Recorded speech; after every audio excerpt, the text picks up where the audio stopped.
चुक याज्ञवल्क दत्त कपिल मुनी हरीशी जाणोनी हरी झाले. 4 ब्रह्मवेत्तेत सांगितले. पण आईशे ब्रह्मवेत्ते अपरंपार कोटीन खरवन्नी खरवन आपजन शंखून असं नाही सांगितलं. अपरंपार ब्रह्मवेत्ते पण नामधारकाची बरोबरी नाही. काय ताकद हो नामधारक विटेवरच्या मालकाच्या जागेवर.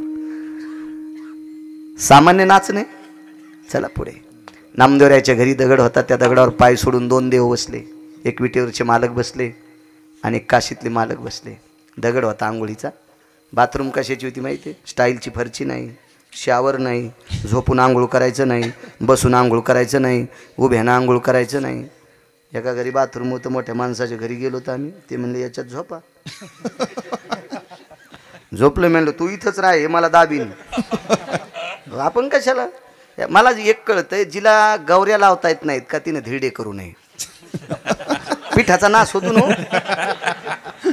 आणि जिला पिठलेतली गोळे फुटत नाहीत तिनं बासुंदीच्या नादी लागू नये. दुधाचा खराबा करीन ना चिमणी बोती. कशाला आगावपणा. फुकट कळण शेंडी वळवळ. आपण इकडे वड्यानं आल्याला आंघोळी करणारे माणसं एवढ्या टपात असतं का कुठे ते. हो ना. ज्याला नाही पाहायला भेटलं चित्रात आणि त्याला कुठं खाता येत असतं का ते. म्हणलं तुम्ही इथंच राहावं. पहिली गोष्ट कोणाची तर आंघोळच करीत नाही यात्रेशिव हा नियम. पण योग आला 2 कीर्तन असल्यावर मला झोपिलं. ते बटन दाबल्याबरोबर पाणी आलं गरम. तर मी म्हणलं मला झोपिले आता मला अंग चोळावं लागणं. तुम्ही ताण घेऊ नका. बटन दाबल्यावर 4 हात आले. आता नरम होते प्लॅस्टिकचे आणि ते मला चोळीत होते. मी त्याला म्हणलं बस झालं याय ना चोळीत चोळीत इथं दाबुनी म्हणजे बरं आहे. तू या टपातच बाळ्या मारायचा. म्हणलं मला उचल पटकन. ते म्हणलं ते कुठंच जात नाहीत, काय दाबीत नाहीत, काय नाहीत, सगळं अंग चोळून काढतात तुमचं. म्हणलं जाऊ दे आधीच हाड मोडेले पुन्हा दाबायचं ते. असं काही नव्हतं नामदेवरायची तर काय नव्हतं. माऊली पाय सोडून बसले. वतनात पाणी तपिलतं. वतन ह्या टिकलेवाल्याला थोडंच कळत असते. वतन जुन्या म्हाताऱ्याला माहीत असतं वतन. बाथरूमला भिताड होते. चूल आतून होती, सरपण घालायचं बाहेरून होतं. मधली मधीच पाणी. वतन जुन्या लोकांना कळतं, बायाला जुनं जुनंच होतं. आमची एक पाहुणी मुंबईला शिकली खेड्यात दिली. शिकली मुंबईलाच. तिथंच मामाची तर राहत होती. वडापाव खात होती. तिची मामी अशीच पिराला कापायच्या लागी. आणि मामा तर पागलच केलतात. तेव्हा असाच कंटुल्या. कंडक्टरनं बेल दिली की थांबतीन, सुटली की सुटती. असाच मामावी ते मसुबाला कापायच्या कामी. पण पैशाचं कोंबडं होतं. खेड्यात दिली बऱ्या घरी दिली. आता बऱ्या घरी दिल्यावर ते चांगलं वारकरी घर होतं. सासू चांगली होती, सात्विक बिचारी. मिरच्यावानी नव्हती, आगाव बरी होती सासू. मग सासूनं सांगितलं सुनबाई तुम्हाला काही येत नाही, मी तुम्हाला महिनाभर शिकिते. आव जाऊ नसन बोलली म्हणा. म्हणली असन बाई तुला काही येत नाही, मी तुला महिनाभर शिकिते, तू शिकन मग नंतर स्वयंपाक कर. तर सासू स्वयंपाक करताना बाजूला बसावं. किचन वाटा समजून पुढच्या याच्यावर बसली. म्हणली आत्या किचन वाटा गरम लागायला. ती म्हणली किचन वाटा नाही, उल आहे जलशीन बाजून सरक. उल ह्यावच बसली ना. उल ह्यावच कर असतो काय कायचा मोठा कर असतो. विठाला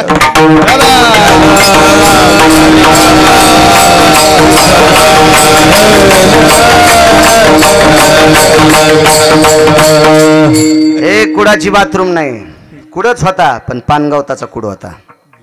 पानगवत जुन्या लोकांना माहीत असते. पानगवत त्याला कंस येत असते आणि त्या पानगवताची कंस कुटून त्याचा कप करीत होते. आणि कप कामी येत होता चिलमी पेटवायला. काही काही कशा माना हादिल्या बघा ना. पोटकिडे आहेत त्याच्यातले. लगेच कळतं त्याला. फक्त जीनच्या पॅन्टीवाल्याला नाही कळालं. आणि जीनच्या पॅन्टीवाल्याला नाही कळालं म्हणजे कोणते शान आहेत हे. पण 72 रुपयाच्या सिगरेट वाढायला येतं. थुत्र पाहिल्या कळतं कोण नालायकपणा करतं. तर विठाला विठाला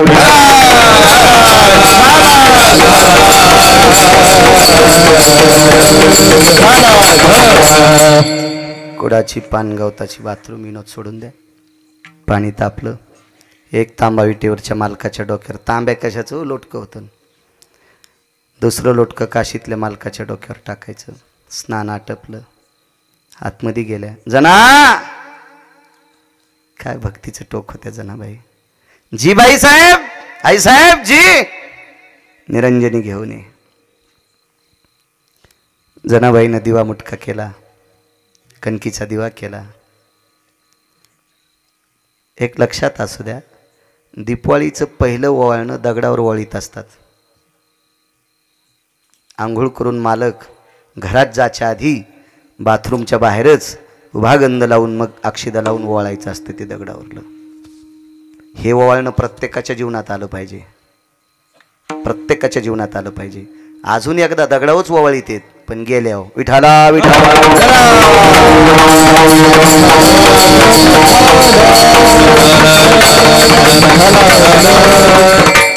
जनाबाईनं सांगितलं आई साहेब दिवा मुटका वाद सगळं भरलेलं आहे, घेऊन यायले. पण गोनाबाई म्हणल्या जरासं थांब ना. नाचतोय नाचतोय सांगतोय, नाचतोय नाचतोय. गोनाबाई म्हणल्या जना जरासं थांब. काय करायचं आई साहेब? अगं जगाच्या मालकाला स्नान घातले पण टावेल नाही ना आपल्याकडं, त्याचं डोकं कशाने पुसायचंय? जनाबाई म्हणल्या आई साहेब आंघोळ होऊन 20 मिनिटं झालेत, पाणी अंगालाच वाळलंय, पुसायचं कामच नाही. चला तुम्ही तिकडं. आवाज दिला, जना जी प्रभू. काय येत नाहीत गोनाबाई निरंजनी घेऊन. जनाबाईनं सांगितलं प्रभू टावेल नाही तुमचं अंग पुसायला. इटेवरच्या मालकानं सांगितलं जना ज्या पदराखाली नामा झाकलाय, ज्या पदराखाली नामा झाकलाय. नामदेवराय लहान असताना आई लहान लेकराला पाजत असताना मांडीवर घेती, चोळीची गाठ सोडती, मुखामध्ये स्तन देती आणि लेकरू पाजत असताना डोक्यावरचा पदर त्याच्या अंगावर टाकती. जना ज्या पदराने नामा झाकलाय तो पदर किती पवित्र असेल, आणि त्या पवित्र पदराने माझं तोंड पुसायचंय. पदर माथ्याचा काढिला, बाळ नंदाचा पुशिला. आणि मग आई साहेबाला सांगितलं माय तुमच्या पदराने देवाचं तोंड पुसायचंय.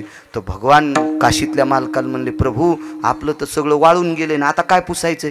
काशीतल्या मालकानं लगेच जटा मोकळ्या केल्या आणि गंगेला सांगितलं मला भिजवून यायला भिजव. लगे दोघायला भिजिलं वले आणि मग पदरानं दोघायचे.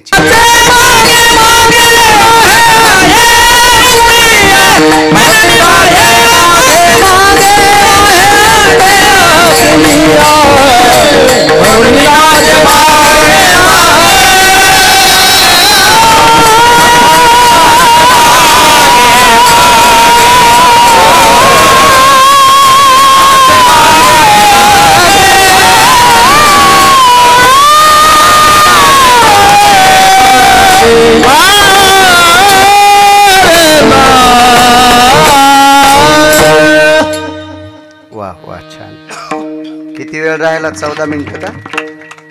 8:30 ते 10:30 बोलताल. आज 7-8 दिवसापासून जालना हॉस्पिटललाच होतो हुशे साहेबांकडं. त्यांची कृपा, सात्विक डॉक्टर आहेत. त्यांनी या शरीरावर चर्या केली म्हणून लवकर दुरुस्त केलं. आधीच बॉईल जन्मोड आणि त्याच्यात गाईच्या गोठ्यात पोडं गुडघं फुटलं पुन्हा. चांगली चर्या करते डॉक्टर हुशे साहेब जालना हॉस्पिटलचे. असो एक पुरावा सांगतो पुन्हा तुम्हाला. भक्तीचं कर्ज देवाच्या डोक्यावर याच्याकरता देव नाचतोय. रिकामा नाही ते. पैसे कशाला घेलो? कारण पैशाची मालकीनच त्याची बायको आहे. बायको जवळले पैसे माऊली कोणाला असतील? लाखात एखादी येडपट असती ती नवऱ्याचे पैसे भावाला देती. अशी ज्याला भेटली असेल त्याचं नशीब समुद्राच्या पलीकडे झोपलंय समजायचं. अशी ज्याला बायको भेटली त्यानं बाई संग लग्न केलंय म्हणायचंच नाही, साडी नेसती म्हणून बाई म्हणायचंय. वैकुंठवासी बापसाहेब मालक म्हणायचे आयंदळ घोडीशे पायंदळ भाला आणि अवकुसळ बायकोशी रिकामी जागा भाला. विठाला विठाला.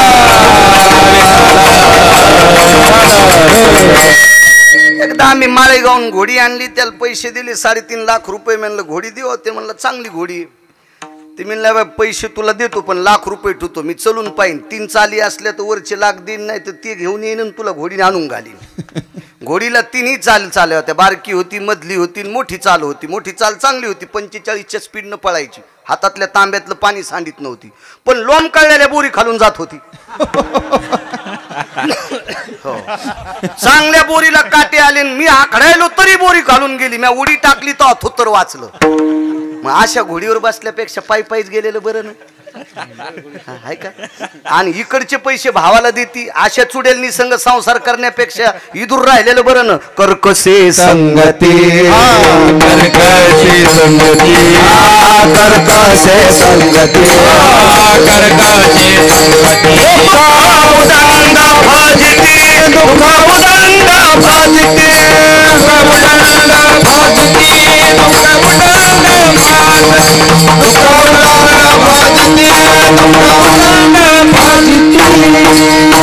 कोणाचा पुरावा आहे? देहुतल्या मालकांचा. कर्कशे संगती दुःख उदंड भजिती. ज्याच्या जीवनात कर्कश बायको आहे त्याला सोन्याचा बांगला असला तरी समजायचं मी मसन वाट्यात मुंडक्याकून जळायलो. हो, हे 6 सुखापैकी 1 सुख असते. बायको चांगली भेटणं पण त्याला सुद्धा प्रारब्धात लागते. लय माणसं सगळी श्रीमंती पण त्या ह्याच्यानंच बेजार आहेत.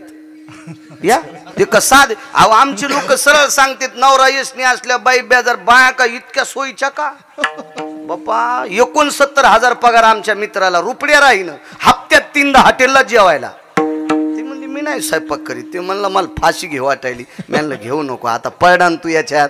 आता किती मुसळ खाय आता ताण घेऊ नकोस पाप लागत असते. आत्महत्या करू नकोस. विठाला विठाला काही काही लय चांगल्या बायका नालायकाचा सुद्धा संसार करायला आहेत. महाराष्ट्रात इतक्या पवित्र बायका आहेत कवडीची अक्कल नाही काय हराम खोरायला पण मायबापाचं नाव करण्यासाठी त्या संसार करतात. इतक्या पवित्र बायका आहेत महाराष्ट्रात. हो, आणि काय काय अशाच. आमची ती एक बाई आली म्हणली माय महाराज घरीच आहेत का तुम्ही? म्हणलं हो. आणि आज काऊन घरी? आणि म्हणलं कुठं कापूशा चल जाऊ का? कीर्तनच नव्हतं. लयच किनार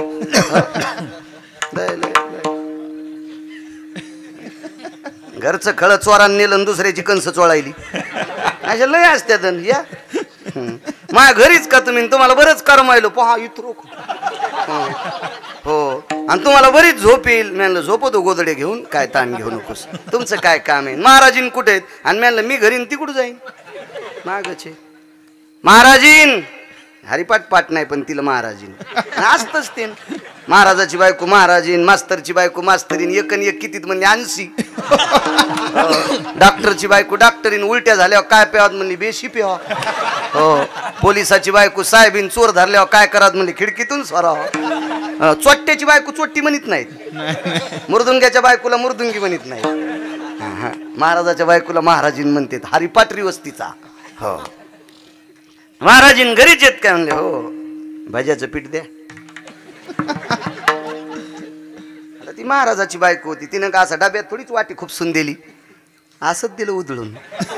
महाराजाची होती ना ती. महाराजाच्या बायको घेतल्या लय हसल्यात. तुम्ही लय तुकाराम महाराजाच्या चुलत्या आहेत का? तुमचे तर चेहरे पाहिल्या पाहिल्या कळत. शेजारीन उठायच्या आधीच तिचे फुलं चोरीतात. शेपुड्यातून तुमच्यात काय फरक आहे? हो, ती उठायच्या आधीच फुलं तोडीतीन महादेवाला वाहती आणि चोरून फुलं वाहणार नेलं. फुलं असते तो त्या दगड हाणले दगड तिथैच्या दगडावरी मंत्र पुष्प देवाश्री मंत्र पुष्प देवाश्री मंत्र पुष्प देवाश्री तिथैच्या दगडावरी पुष्प देवावरी पुष्प देवावरी पुष्प देवावरी. दुसऱ्याच्या काही गोष्टी चोरून किंवा देवाला अमान्य असा जर एखादी पूजा केली तर दगड देवाच्या अंगावर टाकले इतकं पाप लागते. शेजारणीनं पाणी घातलं आणि 4लाच उठून फुलं चोरली. पहाटच्याला फुलाचा पत्ता नाही जशी शिळीच गेली ती झाडावर. काय काय द्वारकाबाईन काय वत्साबाईन काय कस्तुराबाईन काय अंतिकेन काय बबे काय चेतुरे. आग लागू तू ह्या वागण्याला. भज्याचं पीठ द्या 2-4 मिरच्या नेल्या. आम्हाला काय द्यायचं तेल देईल आणि भूती आला घाईला. भागवताची डाळ होती पुढं आलता आणलेलं. पाचच काम नाही. हॅलो असा पाईप दिलाय मालकानं काय ताण आहे त्याला. मी जाता जाता विचारलं जीजी भज्याचं पीठ कशाला?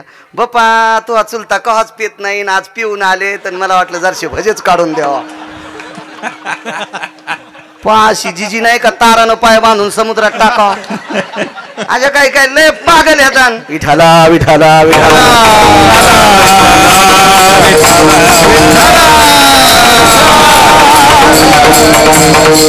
काही अशा बी आणि काही नालायकाचं नाव करतात मायबापाचं नाव मोठं केलं. इतक्या पवित्र आहेत. मी त्या बाईला मानतोय. जी बाई देवापेक्षा आपल्या नवऱ्याला मानती का त्या बाईच्या मी चपला सगट पाया पडतो.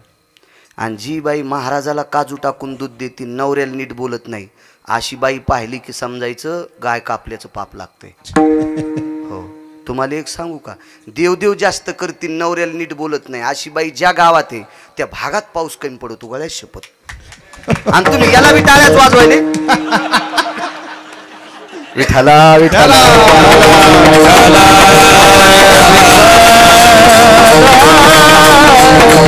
काय अर्थ नाही. जो मुलगा मायबापाचा जास्त आदर करतो का त्या मुलाला तुकोबाराय सुद्धा नमस्कार करते.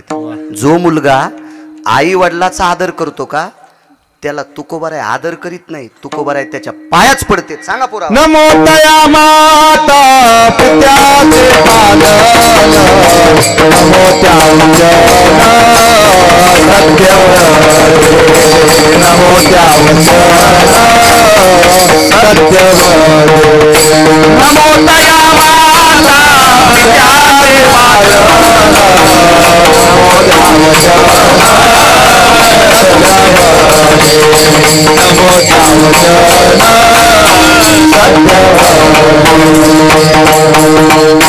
वाक्य देऊतल्या मालकांचं आहे. नमो तया माता पित्याचे पालन, नमो त्या वचन सत्यवदे. जो आई वडिलांचं पालन करतो त्या लेकराच्या तुकोबराय पाय पडतात माऊली. तुकोबराय मायबापाची सेवा करणारा इतका श्रेष्ठ आहे. जी बाई नवऱ्याच्या दिवसात एकदा पाया पडती का त्या बाईनं जगातल्या कोण्याच महाराजाच्या नाही पाया पडत तरी तिला पाप लागत नाही. नवऱ्याच्या पाया पडत नाही महाराजाचे पाय उघडून टाकले असं समजायचं चुडेलीन पाया पडली. सगळ्यात मोठं आधी मालकाचं दर्शन. माझ्या माईंनो राग येऊ देऊ नका. मला कडक बोलण्यासाठी पंढरपुरातल्या मालकानं 2019ला वाचिलं. 42 लाखाच्या गाडीचा एकही नट शिल्लक नाही राहिला आणि मोह कोणताच नाही खराब झाला. ही माऊली काय आपली थोडी ताकद आहे, त्या मालकाची ताकद आहे. देव राखे तया मारील देव राखे तया मारील देव राखे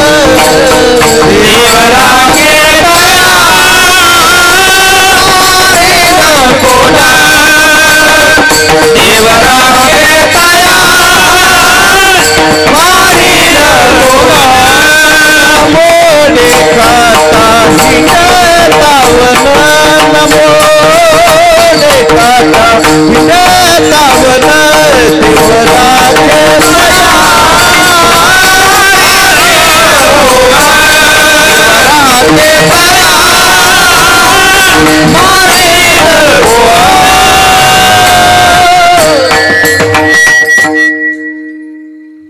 मालकानं सांगितलं चांगलं बोलत असताना जर श्रोत्याला राग आलास तर येऊ द्या.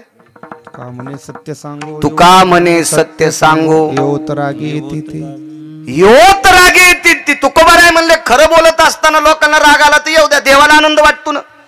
आणि पांचट गप्पा सांगताना लोकांना आनंद वाटेल पण देवाला राग येतो, महाराज नरकाला जाईल.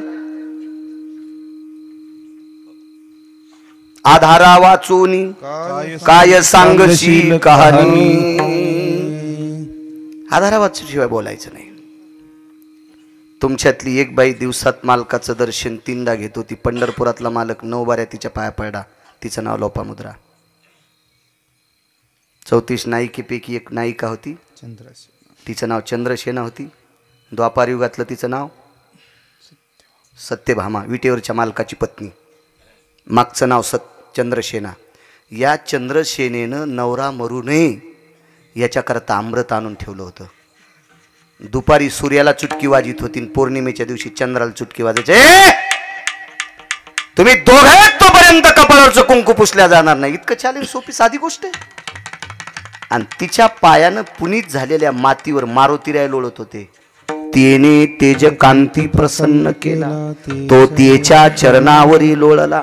तिच्या पायाची पवित्र माती मारुतीऱ्या अंगाला लावत होते आणि मारुतीऱ्याच्या अंगाला चिटकलेली माती प्रभू रामचंद्र कपाळाला लावत होते. विचारलं तू अंगाला का लावली, आणि याने विचारलं माझ्या अंगाची तुम्ही कपाळाला का लावली. मारुतीऱ्याला प्रभूने विचारलं मी सांगतो रे तू अंगाची कशाला लावली, पण तू का लावला इथं, तू तर संन्यासी आहेस. तर मारुतीरायानं सांगितलं मालकावर अतूट प्रेम करणाऱ्या स्त्रीच्या पायाची माती अंगाला लागली की शरीर पवित्र होते. तिची देवावरी सत्ता, हा तिची देवावरी सत्ता आहे. आणि विटेवरचे मालक म्हणले हनुमंता तिची आमच्यावर सत्ता आहे म्हणून खाली वाकून लावण्यापेक्षा तू अंगाला चिटकलेली कपाळाला लावली. म्हणजे देवदर्शन घेतो नवऱ्याची सेवा करणाऱ्या बाईच्या, देवदर्शन घेतो देव. चला म्हणून नाचे मागे मागे एक पुरावा मांडतो. कृतात्रेता युगात एक निष्ठावंत वारकरी आहे. त्या वारकऱ्याचं नाव आहे गंधमादन. शेवटचा पुरावा. तसा वेळ संपून गेलाय, जाऊ द्या. सद्गुरूंची कृपा, त्यांचा आशीर्वाद. 5-10 मिनिटं त्यांच्यासाठी बोलतोय. निष्ठावंत वारकरी आहे. त्या वारकऱ्याचं नाव आहे गंधमादन. या वारकऱ्याला युद्धात काम दिलं, झेंडा धरायचं, धर्माची पताका भगवी पताका धरायचं काम दिलं. लक्ष्मणजी थोडेसे खाली येऊन बोलले, हे गंधमादन जी, कारे म्हणे तुला ध्वज सांभाळायची ताकद आहे, किती प्रेमानं सांभाळशील. गंधमादनानं सांगितलं लहाने मालक, प्राणापेक्षा झेंड्यावर जास्त प्रेम करील, ध्वजावर जास्त प्रेम करील, पताकेवर जास्त प्रेम करील, धर्माच्या दंडावर जास्त प्रेम करील. आणि युद्धभूमीच्या ठिकाणी गंधमादन समोर ध्वज घेऊन चालत होता. रावणाचे बऱ्यापैकी राक्षस मेले, पण वानरापैकी एकही जात नाही राहिला. शेवटी रावणाच्या सैन्यातल्या सेनापतीनं सांगितलं त्यांच्या पक्षातला ध्वजधारी सुद्धा आपल्या पुढे नाचतोय. म्हणून दुसऱ्या दिवशी रावणाच्या एका राक्षसानं चंद्राकृती बाण मारला आणि ध्वज उडून टाकली. पाहे पा ध्वजेचे चिरगुट, राया जतन करिता कष्ट. फार मोठी ताकद असते, धर्मरक्षणाकरता सामान्य ताकद नाही ना. त्यावेळेला मागातला ओरडला, गंधमादन नाव घेऊन बरसल्याबरोबर असं वरी पाहिलं तर धर्माची ध्वज नाही. निष्ठा किती होती सांगू तुम्हाला. म्हणून नाचे मागे मागे. किती नाचतोय देव, किती नाचतोय, याचा पुरावा अत्यंत गोड आहे. तुम्ही ऐकला असेल नसेल याबद्दल काही दुमत नाही, तरी सांगतो. तरी मला असं वाटतंय पुढचं सांगितलेलं ऐकलंच नसेल असं मला तरी वाटतंय. हो, असं मला म्हणायचं नाही मी फार शहाणा आहे. मला कीर्तनात बसल्यावर पुराण सांगता येते. कंबर सुटल्यावर स्टेजच्या बाजूला गेलो गादीच्या की येड्या बाळ्यात माझ्यात काही फरकच नाही. विठाला विठाला विठाला.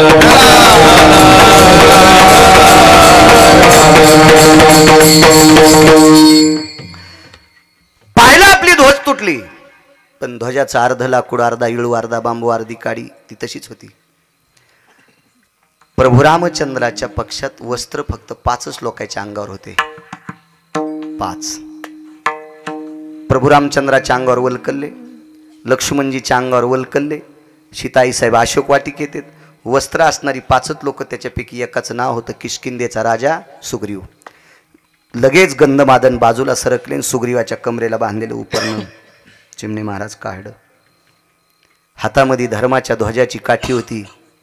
माऊली महाराज ती काठी उजव्या बाजूला टोचली. उजव्या बाजूला टोचल्याबरोबर रक्त बाहेर आलं आणि सुग्रीवाचं पांढरं शुभ्र उपरणं त्या रक्तात घोळशिलं. स्वतःच्या रक्तात, गंधमादनानं स्वतःच्या रक्तात. आणि लालबुंद पताका वरी दाखविली. लक्ष्मणाला सांगितलं, मालक धर्माची पताका. त्याला युद्धात लक्ष्मण लढत होते की आमच्या मालकावर, म्हणजे मालकावर, प्रभू रामचंद्रावर किती प्रेम करणारी वानर येतं. गंधमादनानं ध्वजा. दुसऱ्या दिवशी कुंभकर्णाच्या लक्षात आलं, बेटा एक ध्वज धरणारं मरत नाही, आपल्याला राम कशाचे ऐकत आहेत. म्हणून दुसऱ्या दिवशी कुंभकर्णाने माव केली, स्वतःच्या बळावर वानर गिळायला सुरुवात केली. 1314 वानर गिळले, त्याच्यापैकी गंधमादन गिळला.